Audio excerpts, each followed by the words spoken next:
Thank you, Des, and thank you all so much for coming to our session. Having intrepidly travelled from one place in West London to another this morning, I feel a little underqualified compared to my wonderful panel. I'm delighted to welcome Pierre Thomas, an explorer who, I am reading here, has led expeditions on the water, under the water, and overland by motorbike, and lectures in 5 languages. Welcome, Pierre. Thank you. Hello, everyone. To Julia Boyd, perhaps best known for her interesting historical books about Germany under the Third Reich, but who has also written about Japan, China, has travelled widely and wisely as a diplomatic spouse, but also researching her own books. So diplomatic spouse is really only half a description of Julia, I think. And Martin Bell, who a man of many parts, who probably needs no introduction at all, because as well as his illustrious, thank you everyone, quite right, as well as his illustrious career as a BBC correspondent, he then, of course, became famously the man in the white suit, as he appears before us today, standing for the constituency of Tatton in the 1997 general election and making a stand against corruption in politics. So very much a second adventure domestically, Martin, I would say probably. So I guess our theme today is being intrepid and having adventures, as our 3 panelists have all shown is possible to do. And I'd like to start with you, Martin. Do you think that people are naturally adventurous or not? Are adventurers born or made? And I'm going to ask the whole panel this, so please have a think, the other two. When you grew up in Suffolk, did you know that it was in you to cover tens of conflicts around the world, to be hanging out of helicopters in a bulletproof vest, and then fighting corruption here at home? I was always a kid with a low boredom threshold. So when I got the opportunity to be the first reporter on a programme called Look East out of Norwich, I grabbed at it, but I had no idea what lay ahead. But I don't know if there's such a word as trepid. I was fairly trepid. I scare easily. And I'll tell you that one of the things that you discover is that it is a very dangerous world out there. I've spent a lot of time hiding away. One of the other things you discover is you can find the most extraordinary adventures wherever you go. I'll give you an example. Once in about 1974, I was seeking an interview with Idi Amin of Uganda. He was just kidnapped, a lecturer, Dennis Hills. And he was, I waited for a whole week. I got the summons to his bunker, and there he was, and on his throne. And I had to interview him on my knees, which pleased him a lot. And I suddenly realized that the whole room was filling up with guests, including Yasser Arafat of the PLO. Then a very large African lady came in a white dress, and I discovered that I was witnessing Idi Amin's 5th wedding. He was marrying Lady Sarah of the Mechanized Suicide Regiment of the Ugandan Army. There's stuff you can't make up. And then later I went to cover the independence of St. Lucia, then a British colony in the Caribbean in 1979. And everything went wrong. The British frigate damaged itself and the pierhead. There was a general strike. The prisoners rioted and burned down the jail. And I reflected these in my reports. And the then Prime Minister was so angry, he did something very Caribbean. He put his Calypso group onto me. So I had a Calypso written against me, accusing me of taking bribes to blacken the good name of the island. So when, of course, I appeared on Desert Island Discs, I included that along with a quick march of the Suffolk Regiment in what my foreign editor said was the most tasteless collection of music he's ever heard. So you start with something, you go to something else, driven by curiosity, and that's the story of my life.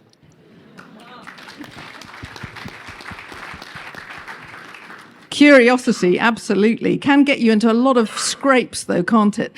Julia, do you think adventurers are born or made? And did you know growing up that your career would take you to such an extraordinary range of countries, not just to travel, but to live?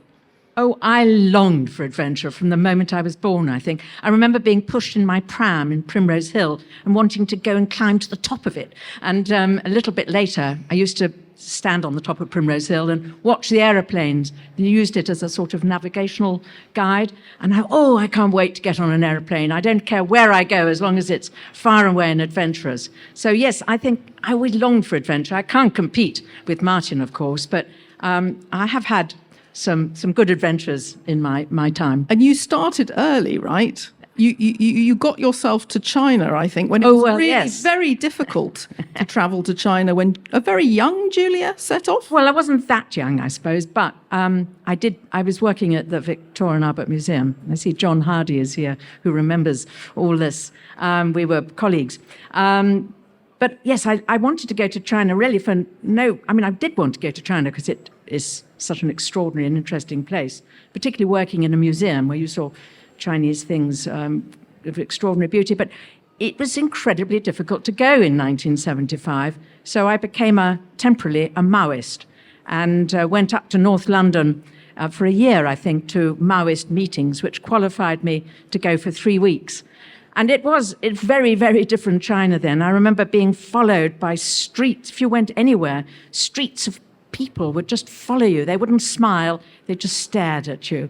And one of my favorite moments was we were standing in a village somewhere and our extremely nice and very earnest guide was telling us how there was no crime in China. Somebody had asked if there are any prisons. He said, no, we don't need prisons in China because since Mao became chairman, we don't have any crime. At which point, there was suddenly a great hue and cry and a young man was seen roaring down the street, clutching a bag with the whole village chasing him. And he'd clearly just stolen the handbag. But China in those days was very, very different. But as I say, I have no exciting adventures like Martin to tell. I think becoming a temporary Maoist to get yourself into China definitely qualifies as a proof of an intrepid nature.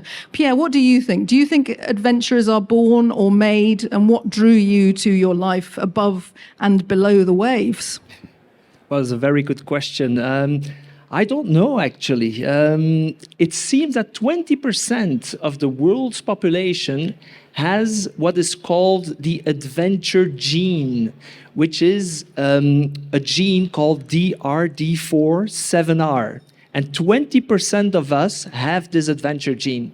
And it seems that from the moment you book a flight, from the moment you book an expedition cruise, your levels of dopamine, of serotonin are going up. And so, yes, I think you're born with that gene.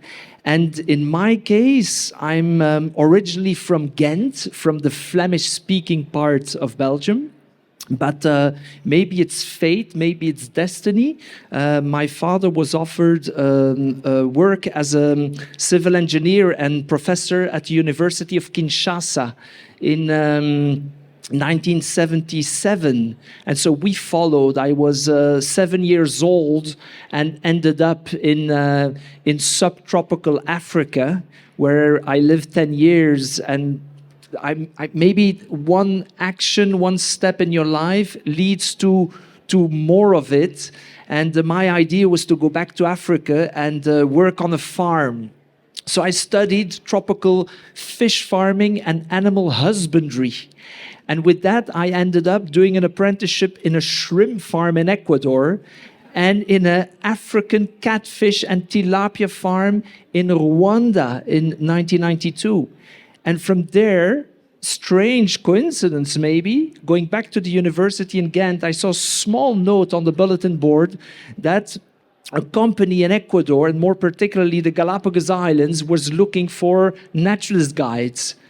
And so that was 1993. And in 1994, I decided then to go and work in the Galapagos like a naturalist and ended up working as an expedition leader in the Galapagos Islands. And this opened the world for me. So you see, it's one step after the next.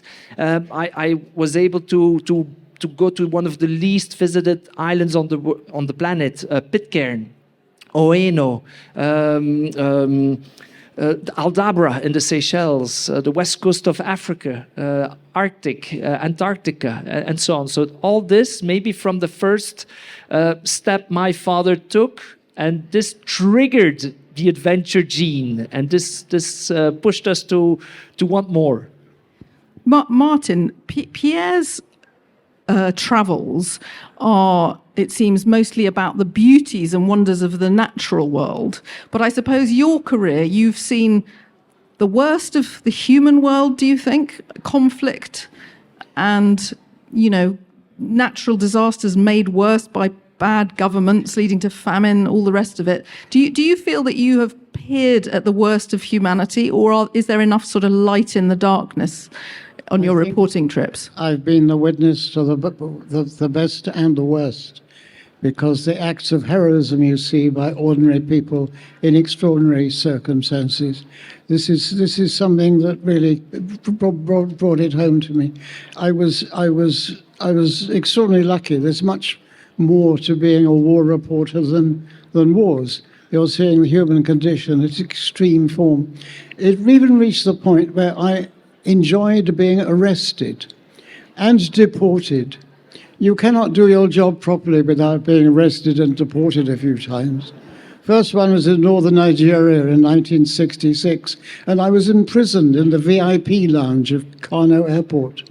And they then decided to deport me, but they were so inept they deported me to somewhere else in Nigeria, which is where I wanted to go. And the other So they time, gave you a lift, in fact. yeah, they gave me a lift. I wanted to interview General Ojukwu, the rebel leader in Biafra. So that was one. Second time I was arrested was in Prague in 1969 under the Dubček regime. And the thing about being arrested, you have a wonderful sense of freedom, because no decision you take makes any difference. You're not competing with ITN anymore. You don't have to decide whether to zig or to zag.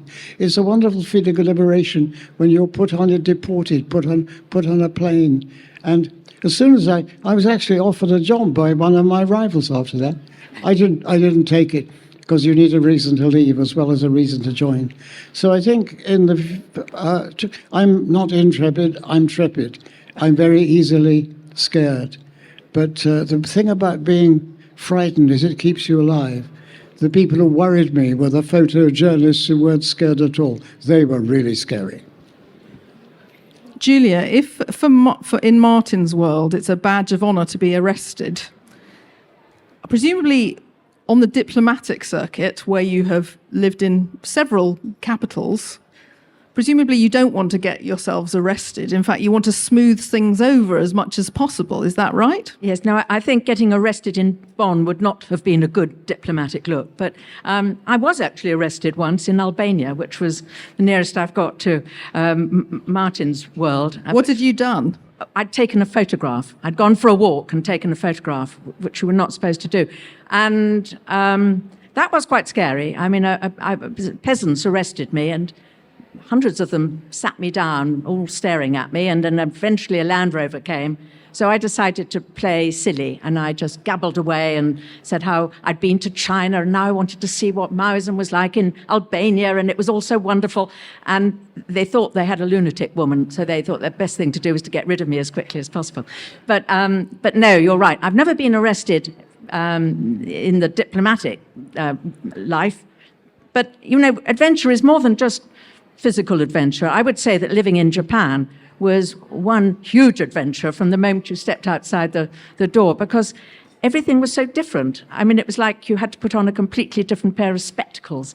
And I remember just after we'd arrived, Douglas and Judy Hurd came out, and I had to accompany Judy Hurd on a program, and we flew down to Kumamoto, and there was a huge reception and so on. And I thought, well, I better This is kind of spouses entertainment tour in No. Well, yes, it was. Yes, but it was a full program down, which was 1,000 miles from Tokyo, and the television cameras there. It was a big event, and I was very proud of my yellow blazer, which I thought made me look like an ambassador's wife, even if I didn't feel like one.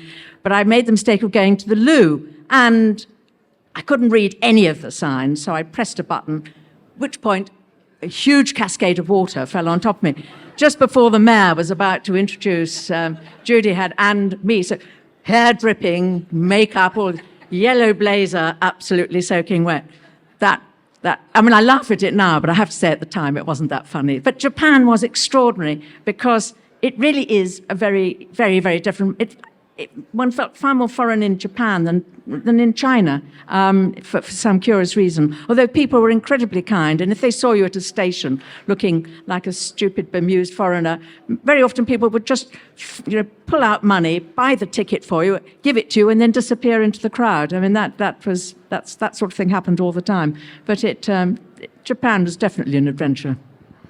Pierre, you must have had some close shaves during your adventures, perhaps not being arrested by the Nigerian regime or being soaked by a Japanese toilet, but... When I hear the stories of Martin and Julia, I realize how boring my explorations are. The boring old Galapagos, yeah. I was incredibly fortunate to work 10 years in the Galapagos, and yes, you have some close encounters with sometimes tricky situations.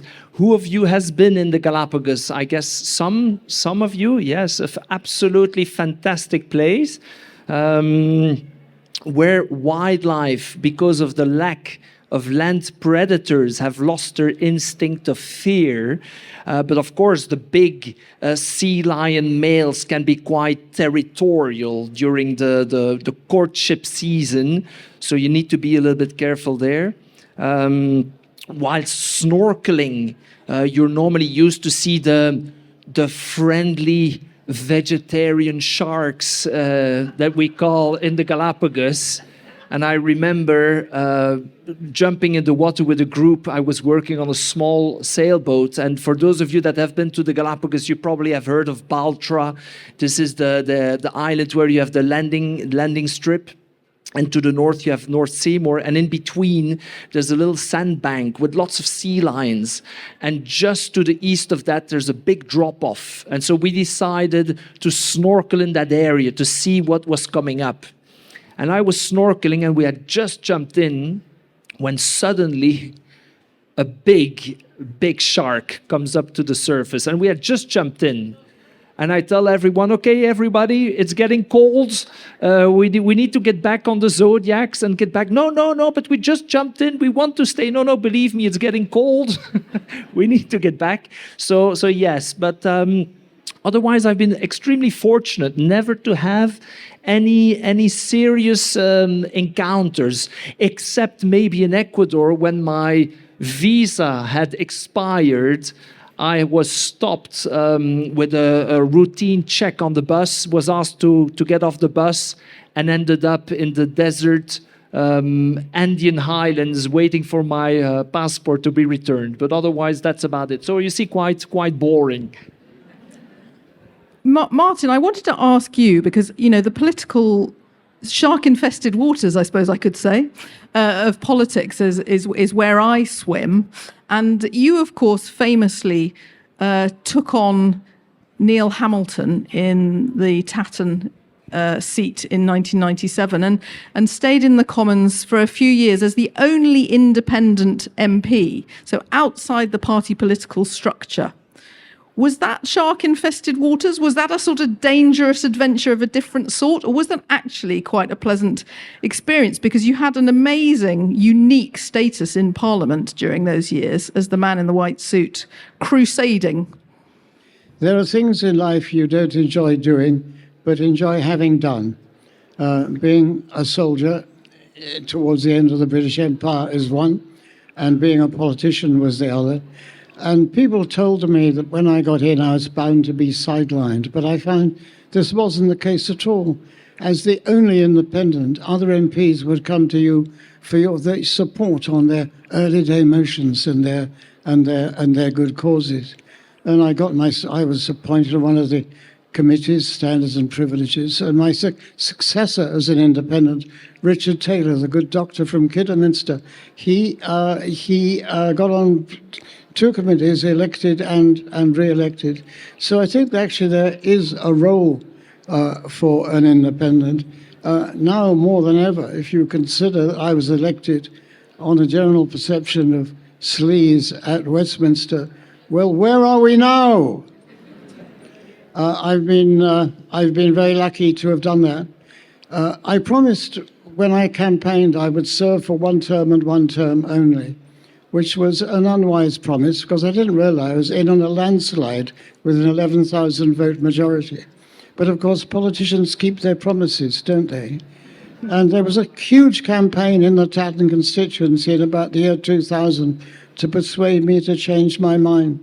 And if ever I get reproached in public, and it may happen here today, the issue is that I'd let George Osborne into politics because he followed me as the MP for Tatton. Well, my answer is he'd have gotten to politics anyway. So I'm pleased to have done it, and I'm actually about to campaign to help to dislodge a certain prominent politician. I have no names, no backdrill, but it's from somewhere in Norfolk, and I'm helping a good independent who's starting his campaign in 10 days' time. So I haven't given up. Well, that's very exciting, Martin. I will try and grill you about it later and seeing if we can commit news together. Julia, that's a very interesting concept that Martin raises, things that you're not necessarily enjoying at the time, but you're glad you've done. And we've probably all had adventures and even journeys that fall into that category. Do you think that your adventures have been things that you've been able to sort of immerse yourself in, jump in feet first all the time? Or have you, is it more a sense of sort of with an air of detachment thinking, well, this is very interesting when I reflect on it later? Or do you think you really have to be sort of wholeheartedly in an adventure in some other part of the world? Well, I think both are true. Mostly I dive into my adventures without thinking because I love adventures. Perhaps now slightly less, but certainly when I was younger. But I think also there are things you think, well, I don't know how this is going to turn out, but it's going to make a good story. And I remember as a small child, my father saying to me, a bad memory is better than no memory at all. And that's something that stayed with me all my life. And sometimes, I just feel, well, do I really want to do this? And then I remember what he said, and I do. And you never know how things are going to turn out. But as I said a few minutes ago, adventures come in all shapes and sizes, and they don't actually have to be in foreign parts, facing giants or climbing mountains. Or I think some of my best adventures in recent years have actually been in rather ordinary archives, like Preston, for instance. And because I get very thrilled going to an archives when you've ordered a box which may come still tied up in the string with which it was deposited in the archives, and you open the lid and you don't know where you're going to be taken. You read all these letters and diaries and things, and it's like sort of time travel, because when you're reading what people actually wrote there and then, it gives you such a vivid sense of the times. And certainly when I've been writing about these German books, I've been reading a lot of letters and diaries from the 1930s, and it gives you such a vivid sense of another time. So I would say adventures don't necessarily have to be scary ones, sharks or Neil Hamilton or Idi Amin. Adventures, if you're an adventurous person, you can always find one. I'd probably find one walking home from Hurlingham to Eccleston Square if I really want to. So it's intellectual adventures as well? Yes, absolutely. Adventures of the mind? Yes, and not being stuck in a rut, being prepared to travel all sorts of mental places. Martin, Julia, I think slightly over-modestly, given how fascinating her books are, describes her works about Germany under the Third Reich as micro-history, because it's this detailed stuff about, real lives. On your travels, Martin, you must have had a sense that you were actually seeing history writ large Yes, you do sense this. You are, in a sense, you're contributing to its first draft. And even now, I find if I'm traveling, I'm naturally attracted to former war zones. I do warmly recommend them if you choose them right. I exclude the Democratic Republic of Congo and also Nigeria and Zimbabwe and a whole lot of others. But Vietnam is a fascinating place if you and relatively safe. I particularly recommend Bosnia. Bosnia is also fairly safe. It can blow up at any time, but you've got so much new history along with the old history, and I especially recommend war zone hotels. The Holiday Inn in Sarajevo is one of the greatest hotels on the face of the earth. Closer to home, I warmly recommend the Europa Hotel in Belfast, which in its first 20 years was blown up 31 times. There you'll receive an especially warm welcome. So go off the beaten track. Go to the places that were unthinkable 10 years ago, and you'll have the time of your life. Who here has been to Vietnam, I wonder? Yeah, we have some adventurers here. And who here has been to Bosnia? Yeah, see, this is an impressive audience, I think, for Monday morning. Pierre, where would you recommend if you had to sort of, name 3 adventure destinations? Good point. When I was offered work as a naturalist guide in the Galapagos, I thought I will have a contract for 2 years, and after 2 years I will have seen it. But year after year, I kept on extending my contract until I ended up working in the Galapagos for about 10 years. And I've traveled the world fairly now. And for me, when I return to the Galapagos nowadays, it still is an absolutely fantastic place. So it is this incredible, fascinating area that when you think it was first discovered in 1535, it was described as the closest thing to hell, with wildlife not even being described in the Bible. So spitting iguanas, very, very weird wildlife. And for me, Galapagos is still the number one natural destination, absolutely safe. Second, I would say Antarctica for its spectacular scenery and as well ecologically naive wildlife like the Galapagos, and maybe the Seychelles as well, because, well, we're now focusing a little bit more on the natural world, but of course there's some absolutely beautiful cultural areas as well. But I'm a little bit more oriented towards the natural world. Julia, something I wanted to, we're going to have some questions from the audience in a second, but something I wanted to ask you. You lived in Bonn in a diplomatic role for several years. And of course, since you were there, Germany and Europe has completely changed. The wall came down, German reunification. When you go back now, what are your reflections on the time that the real living European history that you were witness to?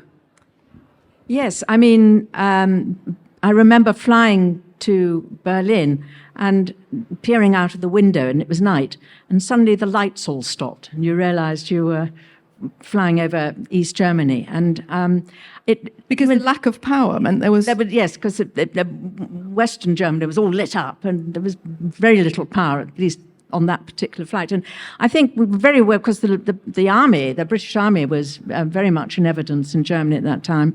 And yes, I mean, it was totally different Europe.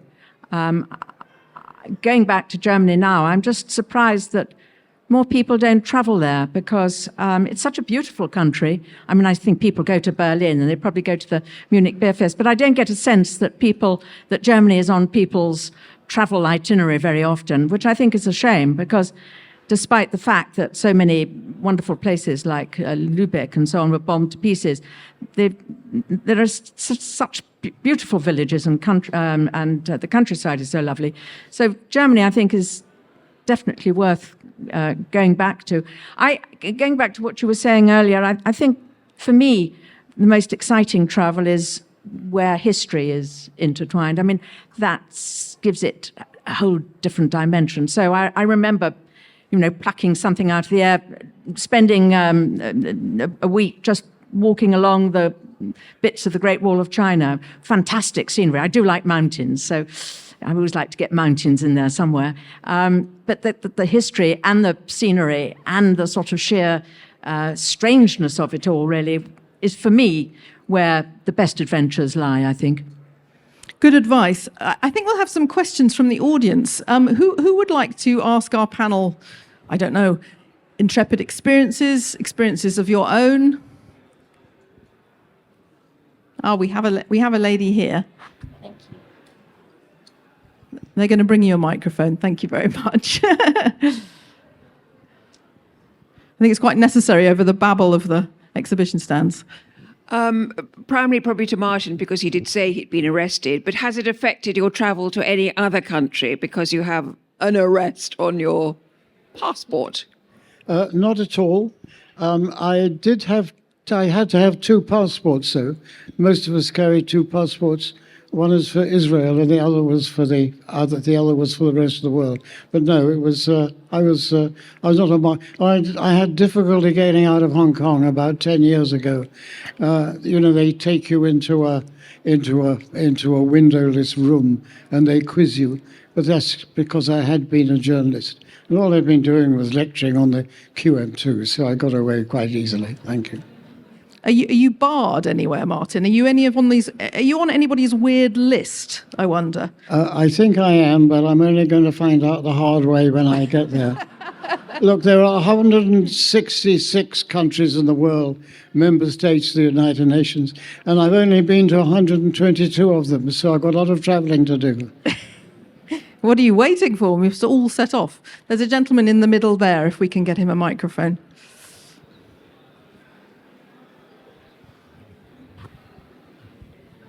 Martin reminded me of my honeymoon, where we went to what was then Yugoslavia, and I was always wanted to go to Sarajevo because I was interested in history, and we stayed the night in a hotel, and while we were there, my wife got the most appalling toothache, and at 3 o'clock in the morning we had to go to the local hospital. They didn't have dentists in those days.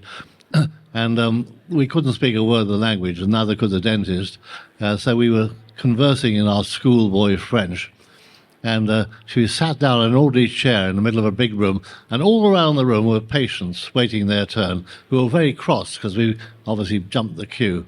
And anyway, he without any anaesthetic, he just pulled one of her back teeth out, like that, held it up, and all the rest of people, they didn't say bravo, but whatever they say in Bosnia. So that was our honeymoon experience. But I'd like to ask Pierre, going back to the Galapagos, why aren't there any nasties there? I mean, I know that you say the animals don't have any fear because there hasn't been any predators, but why aren't there any predators there? Well, the Galapagos are located about 650 miles away from the west coast of South America. So it's extremely difficult for animals to get there. So we have in the Galapagos an over-representation of reptiles. So there's about 30 species of reptiles in the Galapagos, but land mammals really couldn't cross the stretch of oceanic waters that separate this oceanic archipelago from mainland South America.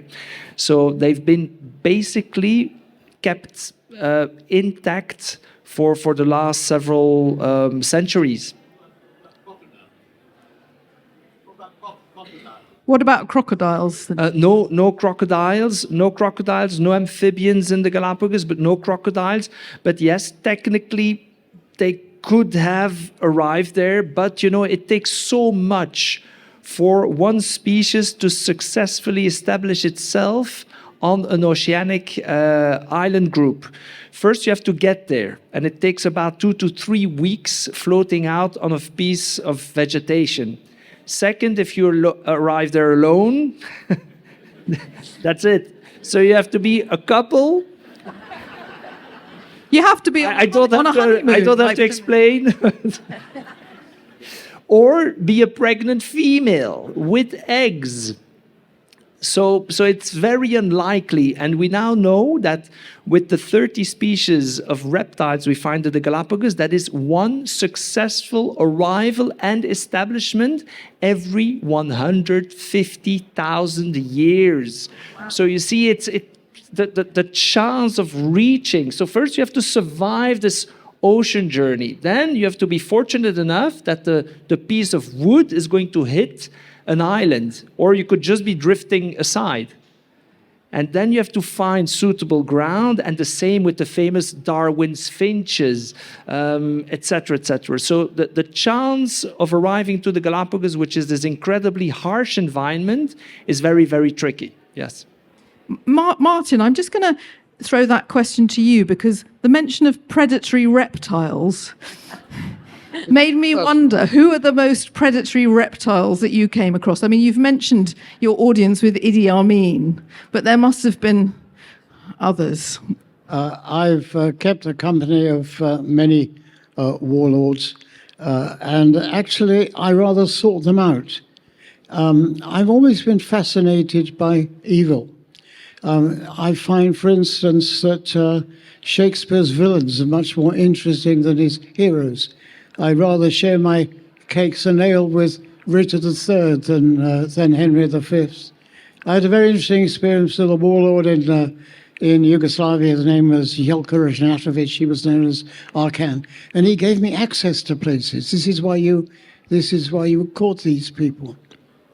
But on the subject of real reptiles, one of the places I really recommend, and it's easier to get to now, is the island of St. Helena in the South Atlantic, famous not just for the last resting place of Emperor Napoleon, but as the place where the world's first concentration camps were built. And there's no prizes for guessing who built them. The British did. And in the grounds of Government House on St. Helena, you can find a tortoise more than 100 years old. And you can fly there now. Julia, what do you think is the reception for the Brits around the world these days? Because I've seen you interviewed about your books on German history, and again, you're overly modest, I think, talking about, I think you said, a random Brit wandering in to tell the story, the detailed story of, a German town under the Nazi regime. But it's true that the kind of perception of British history around the world is going through a bit of a re-examination at the moment. Are the Brits still welcome? Will we always be welcome? I speak as a Brit myself. Well, yes, I think it's very varied. I mean, difficult to sum that up in. It so much depends where you go and individuals' own perception of British history. I mean, the whole subject of empire is a very tricky one these days. I think I'd probably take a middle route. I mean, there are lots of things that we certainly don't like about empire now, but I'm against trying to rewrite history by today's standards. Terrible things have always happened everywhere in the world. And when you think about it, empire was the natural way of running the world. And it still is, if you look at China and Russia. So empire has been a sort of permanent state of human attempts to organize itself. That doesn't mean to say it's all good or all bad. I think some things we can be proud of that the British Empire achieved, but there's an awful lot, clearly, that now makes us shudder and feel ashamed. Somehow we've got to find a way of looking at history objectively, but not, I think, reacting wildly one way or the other. As usual with life, the truth probably lies somewhere in the middle. Maybe that's a cop-out, but I think it's how I genuinely feel about British behaviour around the world. There was good and bad. And Martin, obviously, most of your adventures as a journalist were working for the BBC, which is a huge part of Britain's soft power, as they say, capital S, capital P, around the world. Would you still advise, I don't know if there are people in this room who have family members who would like a life of adventure modelled on yours, would you recommend people to become a journalist, to join the BBC, travel the world? I'm not sure how much longer the BBC is going to last. It is under threat now, as at no time when I worked for it. It is endangered. The world has also grown so much more dangerous. The BBC is, for the first time, facing politically motivated competition. We've never had anything like that before. In my view, Ofcom is not doing its job in monitoring the television programs. So add to that, it's a much more dangerous world out there than it ever was. Everything changed for foreign correspondents after 9/11. Before that, the worst thing that could happen, you get caught in the crossfire, as did happen, obviously. But now you get targeted, kidnapped, taken out. Look what happened to my friend Anthony Lloyd of the Times. He was kidnapped by some minder in Aleppo, shot in both his ankles so he couldn't escape. He was very lucky to survive. So, no, I certainly don't recommend it to others. And if you do it, then you stay on the holiday and you send out the drones to get the pictures. That's how it works now. A different world. Any more questions from our audience? We're coming to here we are. There's a lady at the front and then another lady in the middle of the row there. Hello. Sorry, I'm going to go back to Richard III. I want to go back to Richard III. I think that it was proved that he was actually innocent and that it was the Tudors who blackened his name in no uncertain terms. Oh, of course. I mean, he had... Shakespeare was the prime spin merchant of the time. There's a big case for rehabilitating Richard III. Yep. And the lady in the middle, yes, I recommend A Daughter of Time by Josephine Tay on that particular. A question for Pierre. I've been to the Antarctic in 2000 and in 2008, and we went in January. You wouldn't dream of going later because the winter started. I went back this March, first 2 weeks of March, and I must say I was absolutely shocked at the destruction through global warming. Have you had any experience of that?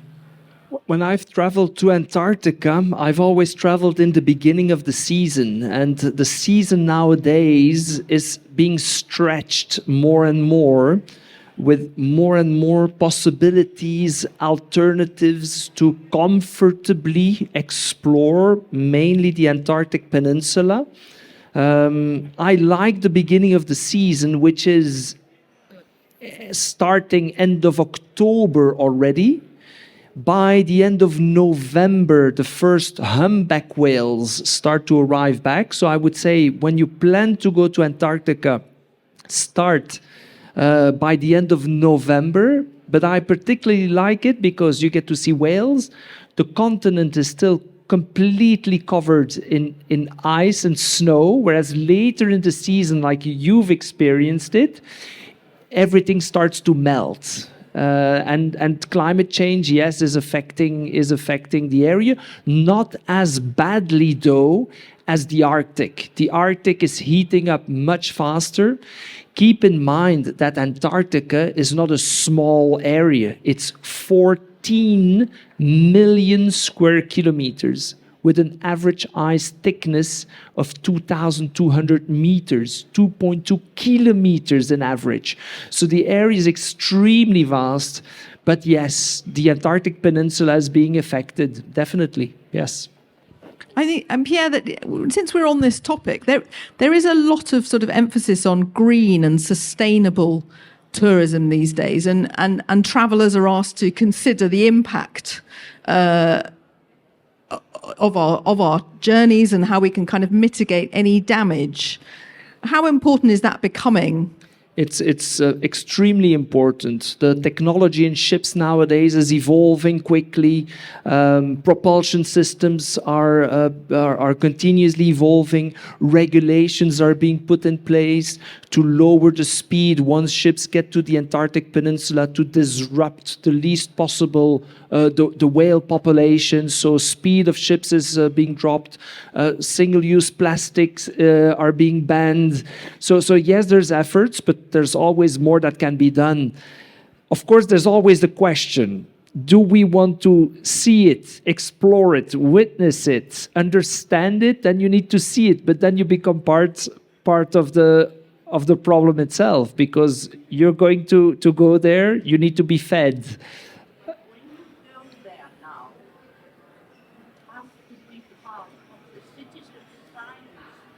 Yes, the question is, or the observation is, the citizen science program.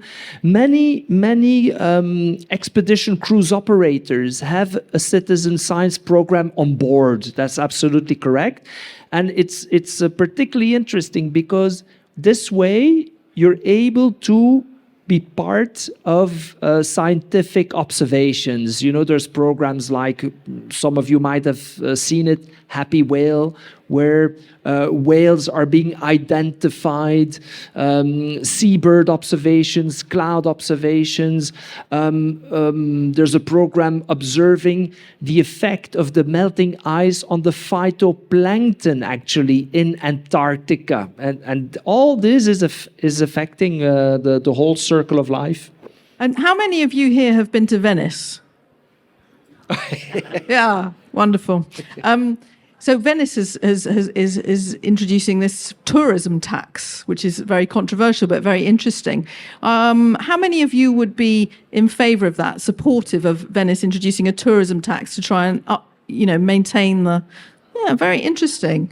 Julia, do you have thoughts on that? I mean, I've seen it actually mooted that it should be introduced in Margate as well, for the upkeep of the glories of Margate. So this is clearly a sort of a concept that might spread.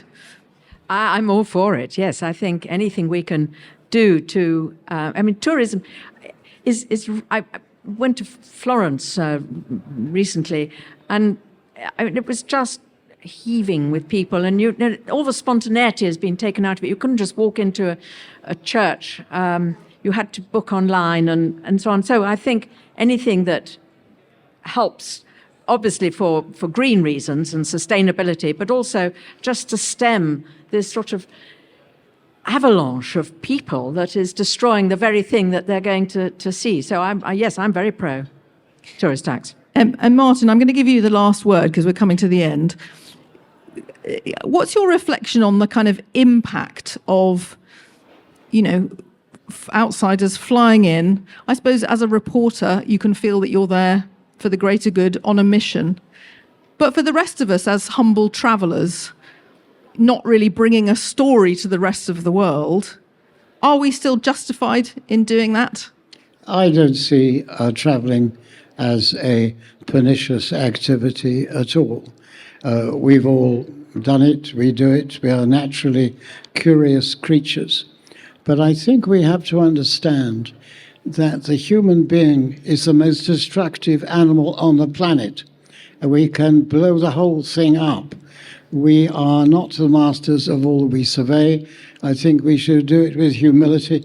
And perhaps in the cases of not only Venice, but I would add Dubrovnik as well, which tends to sink under its weight of visitors, and even Prague sometimes. I think this is another reason to go off the beaten path. That's where you get the most satisfaction. So then again, a short flight to St. Helena is really off the beaten path. Okay, well, I think we've been given our instructions very clearly by the panel. Go off the beaten path, follow your curiosity, whether it's intellectual or physical, and visit St. Helena. That seems to be a clear message from Martin as well. It only remains for me to thank the panel, who've all three of them really done such extraordinary things. I feel very inadequate sitting here beside them. But I shall go and think about some more adventures of my own, and I hope you all will as well. Thank you very much, Julia and Martin and Pierre. And thank you for coming.